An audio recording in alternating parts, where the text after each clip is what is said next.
자, 우리 함께 사도신경으로 우리의 신앙을 고백하면서 우리 함께 예배하도록 하겠습니다. 전능하사 천지를 만드신 하나님 아버지를 내가 믿사오며 그 외아들 우리 주 예수 그리스도를 믿사오니 이는 성령으로 잉태하사 공정녀 마리아에게 나시고 본디오 빌라도에게 고난을 받으사 십자가에 못 박혀 죽으시고 장사한 지 사흘 만에 죽은 자 가운데서 다시 살아나시며 하늘에 오르사 전능하신 하나님 우편에 앉아 계시다가 저희로서 산자와 죽은 자를 심판하러 오시리라. 성령을 믿사오며 거룩한 공예와 성도가 서로 교통하는 것과 죄를 사하여 주시는 것과 몸이 다시 사는 것과 영원히 사는 것을 믿사옵나이다. 아멘. 자, 오늘은 부활주일로 함께 예배를 드립니다. 우리 요한복음 11장 25절에서 26절입니다. 자, 모두 성경을 찾아봅시다.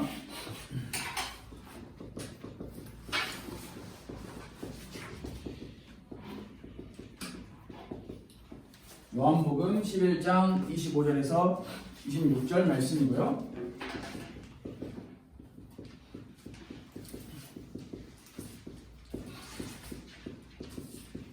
부활이요 생명이신 예수님이라고 하는 이 말씀을 함께 우리가 나누는 시간이 되었으면 좋을 것 같습니다. 자, 요한복음 신약성경에 있습니다. 신약성경 요한복음 11장 25절 26절 다 찾았나요? 다 찾았을까요? 자, 여러분 잘 아는 말씀이죠? 우리 한 목소리로 한번 같이 이 요한복음 11장 25절부터 26절 말씀을 한 목소리로 같이 읽어봅시다. 시작! 예수께서 이르시되 나는 부활이요 생명이니 나를 믿는 자는 죽어도 살겠고 무릇 살아서 나를 믿는 자는 영원히 죽지 아니하리니 이것을 내가 믿느냐. 아멘. 예수님께서 오늘 이 요한복음 11장의 말씀을 우리가 전체를 다 읽어보진 않았지만 이 이야기는 이제 마리아에게 하고 계시는 말씀이에요. 이 마리아라고 하는 이 신약시대의 여인에게 이것을 내가 믿느냐라고 질문을 하고 계시는 건데요. 마찬가지로 우리에게 저와 그리고 여러분들에게도 똑같이 이것을 질문하고 계신다라고 저는 생각을 할 수 있을 것 같아요. 나는 예수님께서 부활이시고 예수님께서 생명이신데 너희는 그것을 믿느냐라고 물어보시는 거예요. 여러분들이 거기에 아니요, 안 믿어요, 혹은 예, 믿어요, 여러분의 대답과 여러분의 신앙의 대답이 표현이 있어야 되는 것은 분명히 중요한 부분입니다. 그래서 오늘은 특별히 부활주일이어서 계속 우리가 함께 나누고 있었던 성경 인물의 말씀을 잠깐 멈추고 오늘은 성경 인물 가운데서도 가장 중요한 인물에 대해서 함께 말씀 조금 나눠보려고 해요. 처음에 우리가 부활주일이니까 부활이 뭔지 생각을 해봐야겠죠. 부활이 뭘까요? 여러분이 알고 있는 부활에 대한 지식을 저한테 하고 표현해보세요. 여러분이 알고 있는 부활에 대한 지식이 뭐가 있을까요? 달걀? 왜 달걀이죠? 이건 사실 상당히 의문이에요. 이거는 진짜 여러분이 달걀이 왜 부활주일 때 우리가 달걀을 먹는다라는 이거는 진짜 의문이야. 이거는 어디서부터 흘러내려왔고 누가 만들었고 누가 이 달걀을 처음 주기 시작했는지 찾아봐야 돼. 이건 찾아봐야 돼요. 성경에서 달걀을 먹은 적이 없어요. 네. 왜 달걀인지 뭐 닭이 뭐 이렇게 다시 뭐 이렇게 병아리가 닭으로 이렇게 되고 이런 거에 대해 설명하는 것 같은데 이건 우리가 한번 찾아봅시다. 달걀. 또 부활에 대해서 여러분이 알고 있는 거 뭐가 있을까요?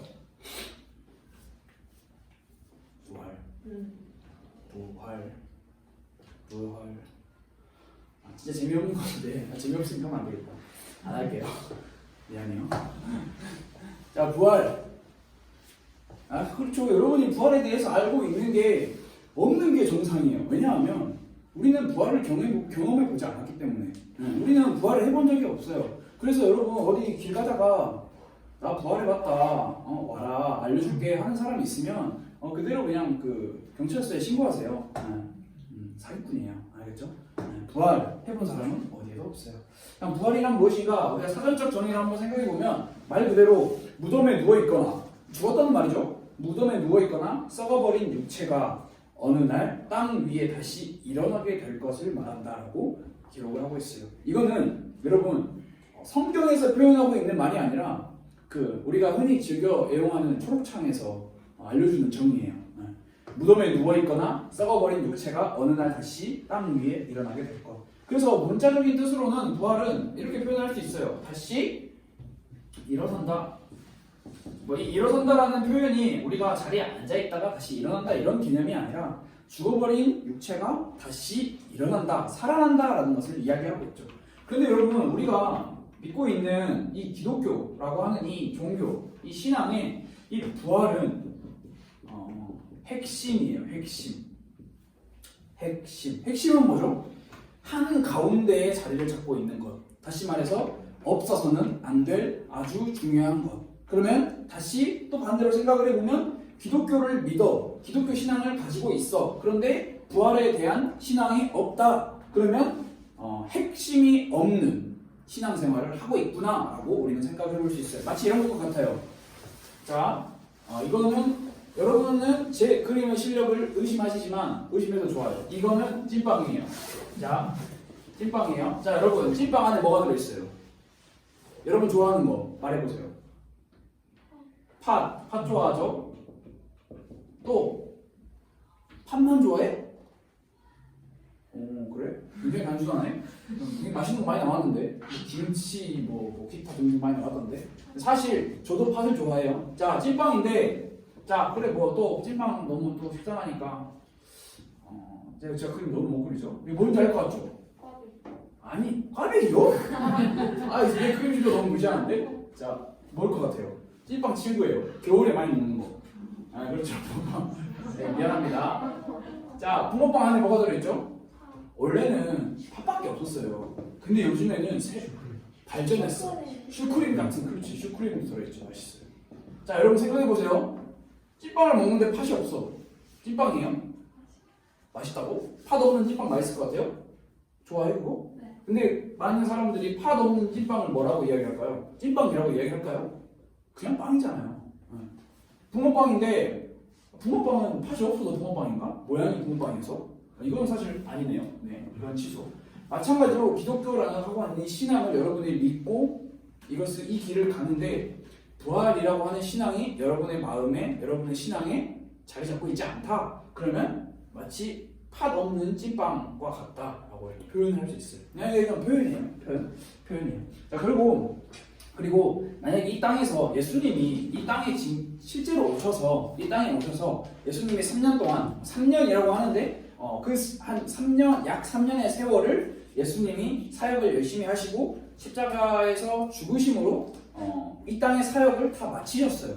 근데 이 예수님의 죽음으로 예수님의 죽음 우리가 다 잘 알고 있죠. 예수님의 십자가 죽음으로 모든 것이 끝났다라고 생각을 한다라면 모든 것이 끝났다라고 생각을 한다라면 이 기독교 신앙은 뭐라고 표현을 할 수 있냐?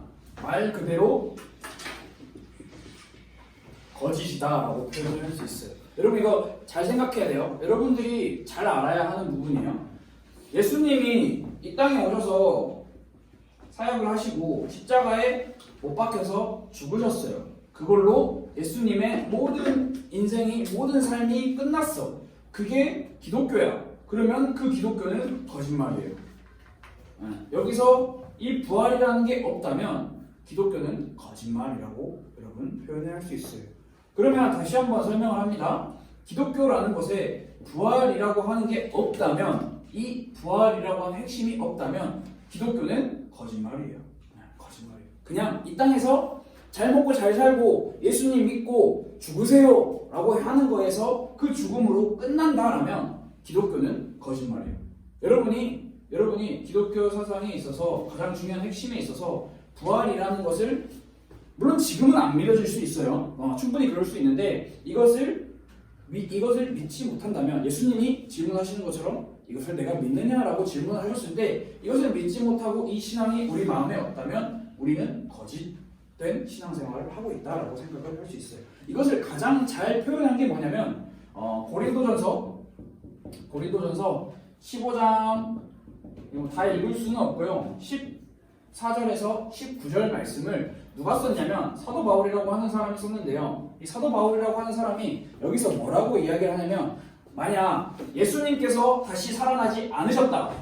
쉽게 말하면 부활이 없다. 그러면 우리가 전파하는 것, 우리가 믿으라고 하는 것, 우리가 뭘 전파하죠? 우리는 예수님을 믿으라고 이야기하고 뭐 성경을 보라고 이야기를 하죠. 예수님의 부활이 없다면 우리가 전파하는 예수님과 우리가 이야기하는 성경은 다 뭐라고 이야기를 하냐면 헛것이라고 이야기를 해요. 그리고 사도 바울이 뭐라고까지 이야기를 하냐면 만약 우리의 삶이 이 세상의 삶뿐이면 모든 사람 가운데 우리가 제일 불쌍한 사람이라고 이야기를 해요. 자, 다시 정리해 봅시다. 자, 우리가 기독교라고 하는 이 신앙을 우리는 믿고 따르고 그리고 뭐 자의반 타의반 여러 가지로 믿고 따르고 해서 함께 예배를 드리고 이 기독교라고 하는 이 종교를 믿고 있어요. 함께 믿고 있어요. 그런데 이 기독교 신앙의 핵심이 뭐냐? 여러분들이 어디 가서 누가 물어봐 혹은 누구에게 설명을 해야 돼. 그럼 기독교 신앙의 핵심이 정말 많아요. 뭐 기독교의 중요한 게 정말 많지만 그 중에 핵심은 이게 빠지면 안 되는 거는 바로 부활이에요. 근데 이 부활이 없다. 죽음으로 우리 인생이 끝난다. 그러면 기독교는 거짓말이다. 그리고 우리는 그 누구보다 불쌍한 사람이다. 왜? 부활이 없다라는 이 정확한 확실한 믿음이 있는 사람들은 부활을 믿지 않기 때문에 이 세상에서 지금 우리가 살아가고 있는 이 세상에서 최고로 열심히 살아요. 사기도 치고 강도도 하고 절도도 하고 다 해. 왜? 지금 이 세상에서 사는 게 전부이기 때문에. 이 세상에 살면 죽으면 끝인데 뭐하러 남 베풀면서 살아, 남 도와주면서 살아, 뭐하러 그렇게 살아라고 이야기해요. 그런데 예수님이 부활하셨다라는 이 사실을 믿는 분명한 기독교라고 하는 이 기독교 신앙을 가진 사람들은 이 땅이 끝이 아니다라고 그것을 믿으면서 살아요. 왜? 예수님이 부활하셨기 때문에. 그러니까 결국 여러분 예수님의 부활이 안 믿어지잖아요. 그러면 우리의 부활도 믿을 수가 없어요. 그건 말이 안 되는 거예요. 1 더하기 1이 2라는 사실이 안 믿어지는데 어떻게 2 곱하기 2가 4라는 사실이 믿어져요? 숫자가 1 다음에 2가 안 믿어지는데 어떻게 그 다음에 3이 나온다는 게 믿어져요? 믿어질 수가 없어요. 그거는 그냥 겉으로 들어서 아는 척하는 것뿐이에요. 그냥 내가 정확하게 내 것으로 만들지 못하면 그것은 더 이상 나아갈 수가 없어요. 이게 정말 중요해요. 사실 이게 끝이에요. 부활주일날 우리가 정확하게 알아야 할 중요한 포커스는 사실 이게 끝이에요. 여러분 잘 생각해봐요. 여러분이 이 세상에서 제일 불쌍한 사람이 될 수도 있어요. 예수님의 부활이 없었다면. 그리고 예수님의 부활을 여러분들이 믿지 못하고 그 부활 신앙을 믿음으로써 살아내지 못하는 그 삶을 산다면 우리가 제일 불쌍한 사람이래요. 누가? 사도 바울이 남이 이야기한 게 아니에요. 세상 사람들이 야 너희 불쌍해라고 이야기를 한 게 아니라 예수님 그 누구보다 예수님을 잘 믿고 잘 전파하고 로마까지 가서 예수님을 전하겠다라고 생각했던 성경에서 제일 똑똑한 예수님 다음으로 제일 똑똑한 사람이라고 생각을 하는데 그 사도 바울이라고 한 사람이 이야기를 하는 거예요. 야 예수님 부활이 없었다면 이 세상에서 우리가 제일 불쌍한 사람이에요. 제가 지어낸 말이 아니에요. 고린도전서 15장 14절에서 19절에 나와 있어요. 여러분 나중에 찾아보세요. 제일 불쌍한 사람이다 라고 표현을 하고 있어요. 왜? 죽음으로 끝난 예수님을 우리가 뭐하러 믿어요? 예수님 뭐하러 믿어요? 예수님 구원자 아니에요. 죽음으로 끝난 예수님은 구원자가 아니에요. 십자가에 못 박혀서 그냥 끝, 그 인생 끝, 무덤에서 그냥 묻혀 있다가 그냥 썩어서 그냥 자연과 함께 동화돼버린 그 예수님 왜 믿어요? 믿을 필요 없어요. 구원자가 아니에요. 예수님이 부활하셨기 때문에 우리는 그 예수님을 우리의 구세주로 믿고 따르는 거예요. 자, 이것을 성경은 계속해서 이야기를 하고 있어요. 여러분, 사복음서 알아요? 사복음서가 뭐가 있을까요? 아는 친구? 마태, 마가, 누가, 요한. 오케이, 사복음서. 사복음서 다음에 뭐가 나오죠? 성경 암송 이런 거 아니 성경 장암송. 그렇죠, 사도행전. 사도행전 다음에 뭐가 나오면 이제 좀 당황스럽죠. 그렇지, 이제 로마서부터 이제 쭉 나오는 거죠. 쭉 요한계시록까지. 자, 여러분 신약 성경에서 나타나고 있는 이 모든 성경은 다른 것도 많이 이야기해요. 그런데 여기서 이야기를 하고 있는 가장 중요한 포커스는 이거예요. 부활. 부활에 대해서 모든 건 이야기하고 있어요. 사복음서는 예수님의 삶을, 예수님의 인생을 기록한 서신서인데 여기서는 예수님께서 이야기를 하시는 거예요. 오늘 요한복음 11장 25절 26절의 말씀처럼 나는 부활이요 생명이다. 나는 죽은 뒤에 다시 부활할 거다라는 것을 계속 이야기를 하고 계시는 거예요. 자, 여러분, 그렇다면 여러분들이 알아야 할 존재가 분명하게 있죠. 그게 바로 예수님이라는 존재죠. 예수님. 자, 예수님이 누군가? 자, 또 여러분의 지식을 저한테 마음껏 뽐내보세요. 예수님이 누군가? 여러분이 알고 있는 예수님에 대해서 이야기해보세요. 부활 모르는 거 오케이. 부활이 달걀로 끝난 거 인정해요. 어렵기 때문에 부활. 예수님이 아무 대답도 안 나오면 여기 여러분 왜 있는 거예요? 그게 지금 궁금한 거예요. 다 집에 가세요. 그냥 모른다면 그냥 집에 가세요. 예수님 모르는 여기 왜 있어? 아, 예수님 알기 위해서. 오케이, 그러면 앉아 계셔도 돼요. 예수님, 여러분이 알고 있는 예수님 이야기해보세요. 뭐 좋아요. 뭐 그리스도 좋아요. 아니 뭐 틀렸다 맞다가 없어요. 그냥 여러분들 알고 있는 걸 이야기하라는 거예요. 자, 그 은근 일단 앉아있고 합격. 다른 사람들 예수님에 대해서 아는 게 없나요? 끝인가요? 아니 하나도 없대. 예수님 남자 여자는 아니잖아요. 뭐 이런 거 그냥 진짜 굉장히 사소한 거라도 이야기해보세요. 하나님의 아들. 하나님의 아들. 오케이, 하나님의 아들. 좀 어려운 내용이 나왔어. 그럼 남자 이야기하니까 어려운 거 하네. 쉬운 거 할 줄 알았는데 하나님의 아들. 네, 또 뭐가 있을까요? 예수님 대체 누구인가? 그는 누구인가? 누구길래 우리는 예수님 하면서 이야기를 하나? 12제자. 12제자. 연결이 돼 있어요. 연결성이 있어요. 또 뭐가 있을까요? 여러 기적. 기적들.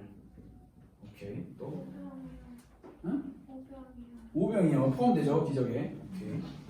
또 뭐가 있을까요? 예수님. 십자가. 오케이. 자, 하늘아, 예수님 누구야? 너가 알고 있는 예수님 누구야? 아는 거 다 말해봐. 하나만 말해, 하나만. 아는 거 하나만. 그냥 들었던 거. 생각나는 거. 입이 있어요. 입이 있겠지. 그렇지. 남자 사람이니까. 오케이. 그렇지. 입이 있지. 아주 중요한 말이에요. 근데 저건 아주 중요한 말이에요. 아주 중요한 말이에요. 왜 중요한 말인지 그 다음에 이야기를 해줄게요. 자, 또 여러분 예수님 끝이에요? 아이 섭섭하겠다. 예수님 니네가 아는 게 이거밖에 없어가지고 사실 이야기하면 끝도 없이 나와야 할 부분이긴 하거든요. 예수님 이야기했잖아요. 부활했고 십자가에 죽으셨고 사흘 만에 살아나셨고 그 다음에 하늘로 올라가셨고 뭐 예수님이 표현한 건 우리 너무 많이 할 수 있는데 여러분들이 예수님에 대해서 모르는 게 아니라 생각이 안 나는 걸로 이렇게 마무리를 아주 아름답게 한번 해보겠습니다. 자, 예수님. 자, 예수님. 먼저 정말 중요한 거는 아까 하늘이가 이야기한 거 뭐라 했죠? 입이 있다 했죠. 입이 있으면 뭐가 있어요 또? 코도 있고 귀도 있고 눈도 있고 우리가 인간으로서 가지고 있는 모든 12지장이 있겠죠. 물론 열어보지는 않았지만 자, 예수님은 그래서 우리는 뭐라고 생각할 수 있냐? 인간이다 라고 생각을 할 수 있어요. 사람이다 라고 생각을 할 수 있는 거예요. 이게 굉장히 중요해요. 왜? 인간으로 오셨다라는 사실이 정말 중요한 사실인 거예요. 왜냐하면 이것은 예수님은 성경에서 표현하고 있는 완전한 인간 혹은 완전한 사람이라고 표현을 하고 있어요. 그래서 예수님은 우리와 같은 몸을 가지고 계셨어요. 눈, 코, 입, 발, 손가락 10개, 발가락 10개, 뭐 발가락이 10개인지 아닌지 저는 정확하게 보지 않았지만 아무튼 똑같은 몸을 가지고 계셨어요. 똑같은 몸. 그리고 예수님은 또 어땠냐면 감정을 느끼셨어요. 어떤 감정? 슬픈 감정, 기쁜 감정 이런 감정들을 느꼈어요. 감정을 느꼈다라는 거 완전 인간이죠. 완전 인간이죠. 로봇이 아니에요. 자, 그리고 무엇보다 중요한 포인트가 있는데 여기서 이 죄라고 하는 게 등장을 하는 거죠. 예수님은 사람이에요. 여러분들이 알고 있는 것처럼 모든 인간, 모든 사람은 다 죄인이에요. everybody. 한 사람도 빼놓을 수 없이 죄인인데 예수님만 유일하게 죄가 없다. 이 사실을 정확하게 기억을 해야 하는 거예요. 부활이 예수님의 죄 없으심을 증명하고 있어요. 자, 두 번째, 예수님은 누구인가? 완전한 인간이고 완전한 사람이면서 또 하나님이다 라고 우리는 생각을 할 수 있어요. 이것 또한 그냥 하나님이 아니라 완전하다라는 것은 다 갖춰져 있다라는 거예요. 무엇가가 부족한 것이 없다. 이것을 어려운 말로 표현을 하잖아요. 그러면 이것을 인성이라고 표현을 할 수 있고 이것을 신성이라고 표현을 할 수 있어요. 예수님은 인성도 가지고 계셨고 신성도 가지고 계셨어요. 이게 어느 것 하나도 뺄 수가 없어요. 그래서 예수님은 인간의 이 몸을 입고 이 땅에 오셨어요. 그것을 우리는 어려운 말로 뭐라고 표현을 하냐면 성육신이다라고 표현을 해요. 여러분들이 들어본 적이 있을 거예요. 성육신이다라고 표현을 해요. 그리고 예수님은 여기서 성육신 하셔서 이 땅에서 사역을 하시고 하늘로 올라가셨어요. 그것을 예수님께서 하늘로 승천하셨다라고 이야기해요. 사실 예수님의 삶의 전부예요. 모든 거예요. 이게 모든 거예요. 이게 성육신으로 시작해서 하늘로 부활하셔서 다시 오실 것을 약속하신 것. 이게 예수님의 모든 것. 그런데 이거를 여기서 중요한 게 뭐냐면 제가 너무 많은 거를 다룰 수가 없으니까 간단하게만 이야기를 하자면 그래서 예수님이 우리에게 오셨는데 그 예수님이 우리에게 뭐로 오셨냐? 바로 부활이고 생명으로 오셨다라고 성경은 오늘 우리에게 분명하게 이야기를 하고 있어요. 부활이라고 하는 것은 아까 이야기한 것처럼 다시 살아났다라는 거잖아요. 다시 살아났다라는 것은 죄, 사망, 저주 모든 것을 다 깨뜨리셨다라고 표현을 할 수가 있어요. 십자가에 못 박히시고 장사에 지낸 바 죽으시기 전의 모습과 똑같이 살아나셨다. 똑같이. 예수님의 몸은 홀로그램이 아니었어요.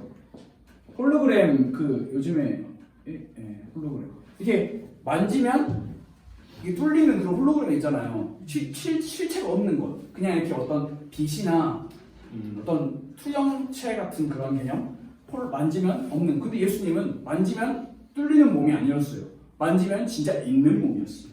예수님이 부활하셨다라는 것은 홀로그램, 거짓으로 부활한 게 아니라 실제 몸으로 부활했다라는 것이 여러분들이 이게 정말 중요한 사실이에요. 그리고 예수님이 이 부활하셔서 아까도 이야기를 한 것처럼 제자들하고 같이 식사를 하시고 그리고 이 음식을 제자들에게 나눠주시기도 하시고 그리고 예수님을 믿지 못했던 한 도마라고 하는 한 제자에게 직접 뚫린 손과 창에 찔린 옆구리를 보여주시면서 만져봐라 라고 이야기를 했어요. 성경은 기록하고 있어요. 도마라고 하는 인물이 만져보고 예수님인 줄 믿었다. 그러면 예수님이 홀로그램이 아니라는 것은 정확하게 성경은 우리에게 설명을 하고 있어요. 예수님의 부활을 어떤 사람들은 상상이다, 거짓말이다, 꾸며낸 거다 라고 이야기를 하기도 해요. 하기도 해요. 왜? 그래야지 자기들의 세력이 위협을 받지 않기 때문에 그래야 자기들이 정당한 일을 했다라고 생각을 하기 때문에 예수님은 죽어야 마땅한 존재로 죽었다. 자기들이 정당한 정의의 판결을 내렸다라고 이야기를 할 수 있다는 것. 그래서 예수님의 부활을 많은 사람들이 부인을 하고 있어요. 그런데 예수님은 오늘 함께 읽은 요한복음 11장 25절 26절 말씀처럼 나는 부활이요 나는 생명이요 라고 하는 그 말씀처럼 예수님은 부활하셨어요. 다시 살아나셨다. 이게 정말 중요한 내용이죠. 근데 예수님이 왜 부활하셨냐가 중요한 거예요. 그냥 예수님의 부활이 예수님 부활하셨네 완벽하네 라고 하는 거에서 끝나면 그건 그냥 예수님의 부활이 우리랑 아무 상관이 없는 거예요. 예수님이 우리에게 부활하신 이유는 이거예요. 생명을 주시기 위해서. 어떤 생명이냐? 그것을 바로 영생이라고 이야기를 하는 거예요. 우리가 드라마나 뉴스나 기사나 또 뭐가 있을까요? 영화나 다양한 다큐멘터리나 시사 고발 프로그램이나 기타 등등등등 많은 거에서 영생에 대해서 정말 이상하게 표현을 해가지고 완전 이단 사이비처럼 이야기를 하는 데를 우리는 정말 많이 볼 수 있거든요. 막 이런 거죠. 여러분 저를 믿으십시오. 그럼 여러분들 영원히 살 수 있습니다. 라고 이야기를 하는 거예요. 혹은 여러분 제가 주는 이 물을 마시면 여러분들은 영원히 살 수 있습니다. 라고 하는 그 영원히 살 수 있다라는 표현이 영생이거든요. 근데 이 영생을 그렇게 쓰면 안 돼요. 여러분 인간이 어떻게 영원히 살아요? 인간은 영원히 살 수가 없어요. 인간은 모두 다 죽어요. 예수님도 죽으셨는데요. 근데 이 영원히 살 수 있다. 예수님께서 우리에게 생명을 주셨다. 영원히 살 수 있는 생명을 주셨다라는 것은 무엇을 의미하냐면 우리가 이 영원히 살 수 있다라는 것은 부활이라는 게 있다라는 것을 분명하게 우리에게 이야기를 하고 있어요. 이 예수님 영원한 생명은 누구냐? 바로 예수님이다라는 것을 이야기하고 있어요. 예수님을 만나지 않으면, 예수님을 모시지 않으면 영생은 없는 거예요. 누군가로 인해서 영생이 있는 게 아니라, 부활이 있는 게 아니라 오직 예수님으로만 부활이 있고 영생이 있다라는 것을 우리는 분명하게 이야기를 할 수 있어요. 그래서 요한복음 17장 3절 말씀에 뭐라고 기록을 하고 있냐면, 영생은 하나님과 그가 보내신 예수 그리스도를 아는 것이다 라고 기록을 하고 있어요. 예수 그리스도를 아는 것, 믿는 것이 영생이다. 영원히 사는 것이다. 영원히 사는 것은 육신적인 몸으로 우리 이 몸이 죽지 않고 우리의 호흡이 끊어지지 않고 계속해서 사는 것을 표현하는 게 아니라, 우리의 마음 안에 예수님을 모신 사람은 그 예수님과 함께 예수님께서 죄와 사망과 저주의 모든 권세를 끊으셨기 때문에 우리는 예수님과 함께 영원히 살 수 있다. 그리고 예수님이 부활하신 것처럼 우리 또한 부활할 거다라는 것을 이야기를 하고 있는 거예요. 살아있다라는 것, 살아있다라는 것. 우리는 이것을 잘 설명을 할 수 있고 이것을 정말 믿음으로써 잘 믿어야 하는 부분이 우리에게 정말 필요한 부분이죠. 자, 그래서 마지막으로 정리를 해봅시다. 부활주일날 부활에 대해서 그리고 예수님에 대해서 우리가 이렇게 많은 설명은 아니지만 다 설명할 수는 없지만 또 여러분들에게 많게 느껴질 수도 있지만 우리가 좀 마지막으로 생각을 하면서 기억을 해야 할 부분이 뭐냐면, 여러분 부활은 현대 과학으로 현대 지식으로 설명할 수가 없어요. 그건 설명할 수 있는 부분이 아니에요. 왜냐하면 부활은 인간이 하는 게 아니기 때문에 인간의 지식으로 설명을 할 수가 없어요. 부활은 오직 하나님이 그렇게 하실 것을 믿는 그 믿음으로만 설명을 할 수 있는 거예요. 여러분 아까도 제가 이야기했잖아요. 성경에서 사도 바울이라고 하는 사람이 제 생각에는 그래요. 예수님 다음으로 제일 똑똑한 사람이었을 거야. 구약 신약 통틀어서 사도 바울이 제일 똑똑한 사람 두 번째였을 거예요. 왜냐하면 예수님은 신이니까. 그 바울이 뭐라고 이야기를 하냐? 예수님에 대해서 막 이야기하잖아요. 난 부활에 대해서 설명할 수가 없다라고 이야기해요. 그 똑똑한 바울도. 왜? 부활은 자기가 하는 게 아니라 하나님이 하실 것이기 때문에. 그래서 바울은 뭘 이야기하냐? 하나님이 하실 거다라고 그것만 계속 이야기를 했어요. 그게 바로 우리의 마음과 우리의 믿음과 똑같이 가야 한다는 거예요. 만약에 부활을 똑똑한 사람, 서울대 나온 사람, 연세대 나온 사람, 고려대 나온 사람만 부활을 이야기할 수 있다라고 한다면, 네, 저는 정말 자격이 없어요. 저는 근처는 가봤어요. 연세대, 고려대, 서울대 그 근처 식당에 가서 밥은 먹어봤는데 거기를 다녀보진 않았어. 이야기할 수가 없죠. 자랑할 수도 없어요. 그런데 바울조차도 이야기하는 게 자기가 부활에 대해서 설명할 수가 없다. 대신 하나님께서 하실 것을 나는 믿는다라고 분명하게 이야기를 하고 있어요. 그렇다면 여러분들이 믿어야 할 분명한 이 부활이라고 하는 것은 지금 당장 억지로 여러분들이 믿으라라고 이야기를 하는 게 아니라 여러분들이 어떻게 살아야 하는지를 잘 생각해 봐야 하는 거예요. 부활하신 예수님, 이 예수님을 여러분들의 마음에 모시는 삶을 살아야 한다. 예수님과 연합하는 삶을 살아야 한다. 여러분들 삶에 이 예수님이라고 하는 존재가 옵션이 되어서는 안 돼요. 네, 옵션 뭔지 알죠? 네, 여러분 인터넷 온라인 주문할 때 고를 수 있잖아요. 메인 물건 하나 있고 거기 이제 딸려오는 옵션. 이게 되면 안 돼요. 예수님이 딸려오는 옵션이 되면 안 돼요. 예수님은 모든 것이 필수이고 전부예요. 그냥 그 자체. 옵션으로 선택하고 나 이거 선택할래 안 할래 이런 개념이 아니에요. 예수님을 믿는 신앙을 가진 사람이라면 예수님은 옵션이 아니라 그냥 그 자체를 우리가 믿는 믿음, 그리고 그것을 우리가 우리의 마음속에 모시는 믿음. 그렇기 위해서는 여러분들 예수님을 옆으로 써가지고 미안해요. 네. 이 끊임없는 관계를 지속적으로 계속 맺어가야 되는 거예요. 그 방법을 성경은 모든 것을 기록을 하고 있어요. 성경 안에 다 들어있어요. 성경 안에 다 들어있기 때문에 여러분들이 오늘 여러분들이 이 예배 시간이 끝나면 고린도전서 15장 14절부터 19절 그리고 요한복음 17장 3절 한번 다시 읽어보세요. 한번 다시 읽어보세요. 그리고 혹시 나는 부활에 대해서 정말 궁금한 게 많아요 하고 하는 친구들은 고린도전서 15장을 통째로 다 읽어보세요. 그러면은 여러분들의 궁금증이 조금 해소가 될 거예요.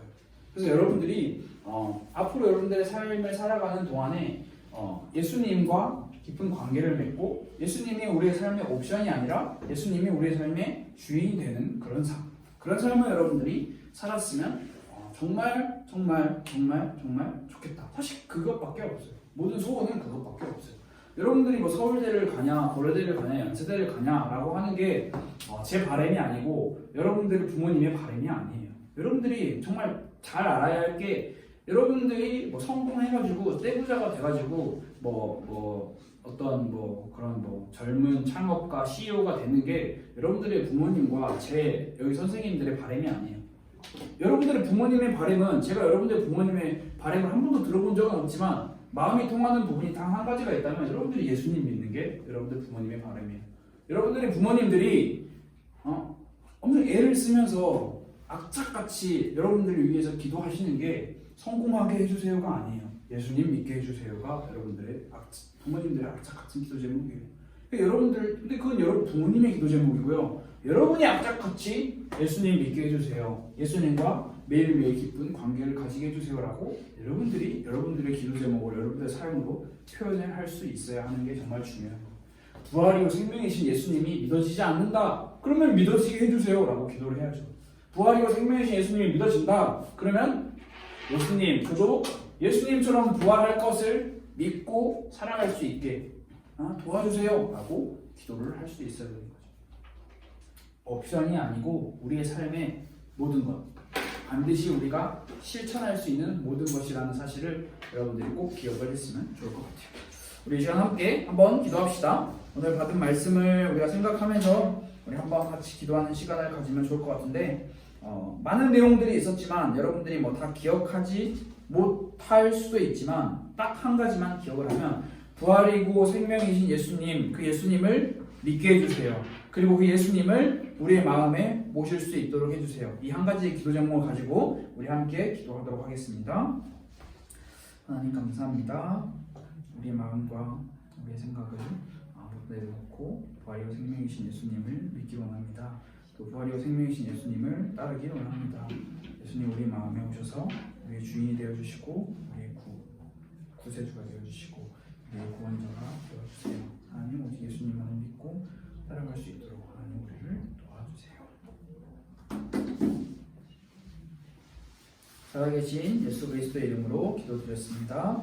아멘. 우리 함께 주기도문으로 예배를 마치도록 하겠습니다. 하늘에 계신 우리 아버지여, 이름이 거룩히 여김을 받으시오며 나라가 임하시오며 뜻이 하늘에서 이루어진 것 같이 땅에서도 이루어지이다. 오늘 우리에게 일용할 양식을 주시옵고 우리에게 죄진 자를 사하여 준 것 같이 우리 죄를 사하여 주시옵고 우리를 시험에 들게 하지 마시옵고 다만 악에서 구하시옵소서. 나라와 권세와 영광이 아버지께 영원히 있사옵나이다. 아멘.